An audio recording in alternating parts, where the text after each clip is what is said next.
Already that's deep, but it's deeper for me. And I'm gonna explain to you why.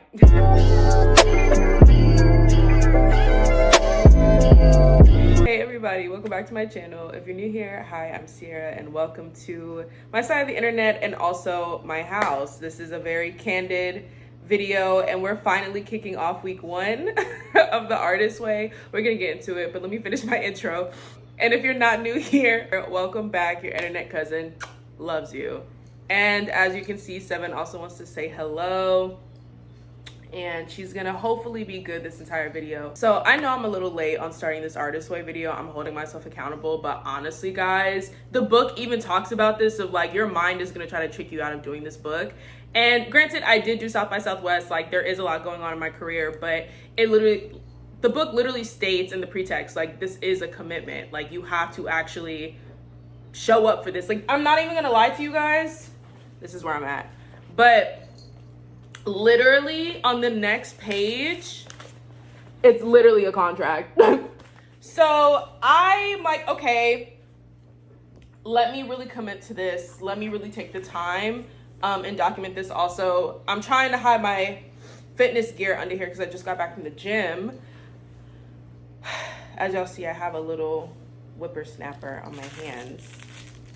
But when I made the video of like wanting to do the Artist Way and like really get into it, my spirit really felt called to do it. But like even as like, but it's also really interesting because the book literally says that your mind is going to try to trick you out of doing this book. Like this really showcases that you are in need of creative recovery is what they talk about in the book, and like really tapping into your actual source of creativity. And I'm just like, damn, like that's so true. And I feel like even right now, although I'm doing a lot of exciting things, it's like I'm very much focused on output, and really dedicating to this is really going to contribute to my input.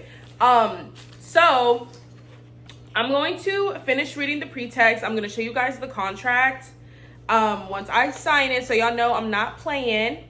And then we're going to get into week 1. And this is the theme for week 1. It says recovering a sense of safety. So I'll be right back. A little while later.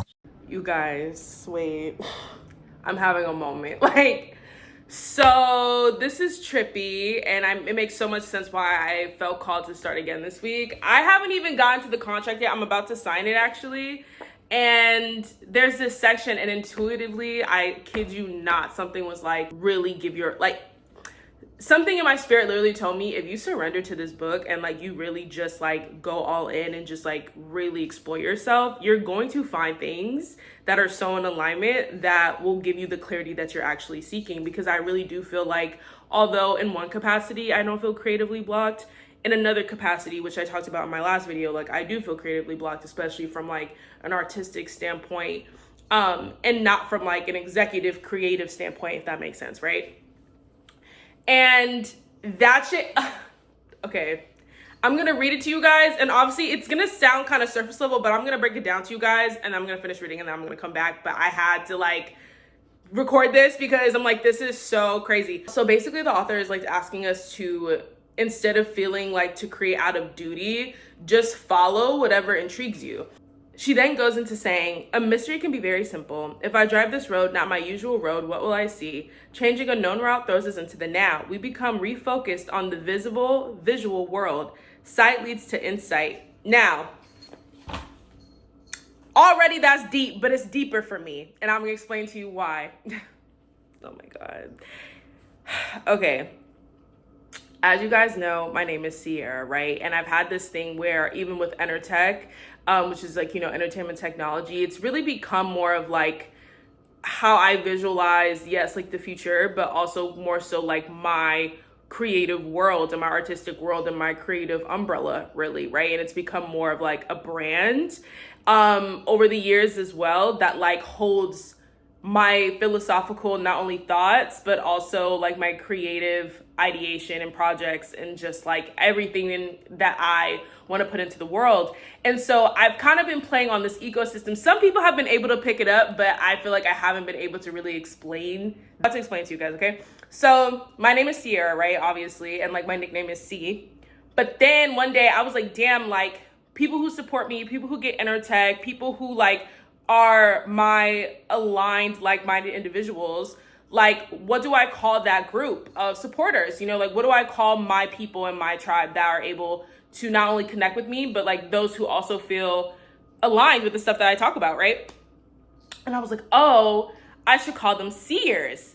At first I was like, oh, you know, like seer, they support me. But then I was like, no, wait, because like a seer also is someone who has foresight, like someone who's like able to see the future, which is something that I talk about with Enertech and like where things are going. But then, as y'all know, like I am an astro girly and spiritual girly through and through. So I'm like, wait, a seer, hold up. So then I was like, oh my God, not it being a triple entendre, like that eats down. So then like over the years as I've been building out this like Enertech ecosystem, which is really what I've been kind of blocked on, honestly, if I could be real, because Enertech, like my company, the Enertech agency, is like the creative marketing agency, right? I also have Island Studios, which like island, because, you know, like seers, but then it's also like a play on island because, you know, I don't want to feel like I'm working when I'm creating. So that's like the production arm, right? But then I also have like See It Through, which is obviously, you know, this series, you guys are picking it up, right? So then I also had this idea of having this newsletter called Insight. And I kind of haven't like started it too much because even though people have hit me up like, Sierra, you really should get back into writing. Like when I even first put Enertech out, it was in an article, you know, welcome to the Enertech era. And it's so interesting because it's like, damn, I really do have this ecosystem and I've kind of been playing on this play of being insightful and being able to visualize and being able to put storytelling as technology is advancing. But I felt like I wasn't really being artistic because I felt like on the business side, I was handling so much and I was so much in executive mode that I didn't really feel like, because I felt like I had to build it out, that I wasn't being able to be creative in the way that I wanted to. So the fact that we're talking about the artist way and we're talking about visualization and insight and being able to see, like that's just like the biggest confirmation for me. Like honestly, like oh my God, like oh, that's just like I had to capture this moment. I'm gonna finish reading and sign the contract. I will be back. Many minutes later. Okay, so I'm about to sign the contract. I'm gonna read it so you guys know, like this is my public vow. Oh my God. And I have my scented pen so you know that it's real. And ignore this broken nail. I'm getting my nails done today, so no judge me. Okay, this is the contract. I've already written my name, by the way, so you guys know. I just have to sign. But it says, I, Sierra Amari, understand that I am undertaking an intensive guided encounter with my own creativity. I commit myself to the 12-week duration of the course. I, Sierra Amari, commit to weekly reading, daily morning pages, a weekly artist day, and the fulfillment of each week's tasks. I, Sierra Amari, further understand that this course will raise issues and emotions for me to deal with. I, Sierra Amari, commit myself to excellent self-care, adequate sleep, diet, exercise, and pampering for the duration of the course. I vow it's official. Let's get started. Okay, so week one. So as we can see, week one is recovering a sense of safety. And it says that week one initiates your creative recovery, and you may feel both giddy and defiant, hopeful and skeptical. These readings, tasks, and exercises aim to allowing you to establish a sense of safety, which will enable you to explore your creativity with less fear, which is actually so considerate.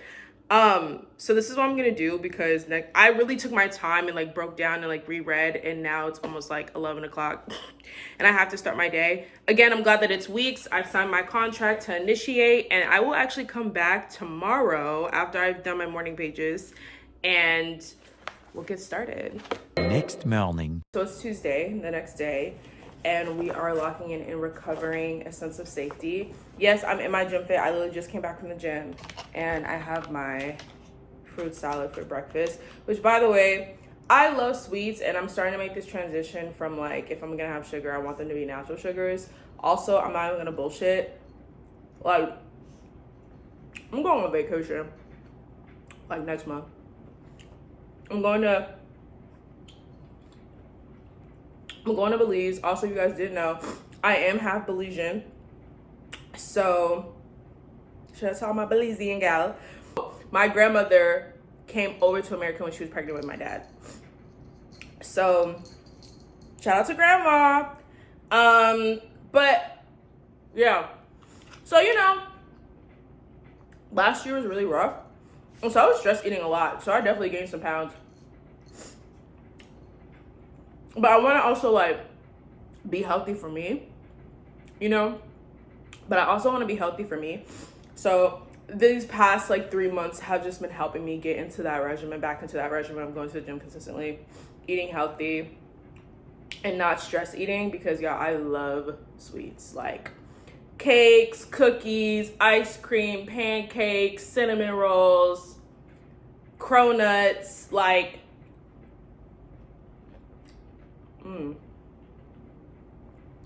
Another quick digress. Yeah, I'm gonna get back to the book. If you, wherever you live, if you guys have a Publix and you guys have gotten the fruit from Publix, specifically the pineapples from Publix, can we just talk about that for a second? Like, every time I go to Publix, their pineapple chunks are like top tier, the best. It doesn't matter any other grocery store that I go to. Publix is always the best. Why is that? What kind of pineapple partnership do y'all have in place? Like, I genuinely want to know. I feel like even with me going into these tangents, although I am dead serious when I'm talking about these things and like they're coming from a genuine place, I also think it's my subconscious kind of like, not so sabotaging, but again, what the book would say, like your body will try to fight it, but like you need to lock in. So let me go lock in. I'll be right back.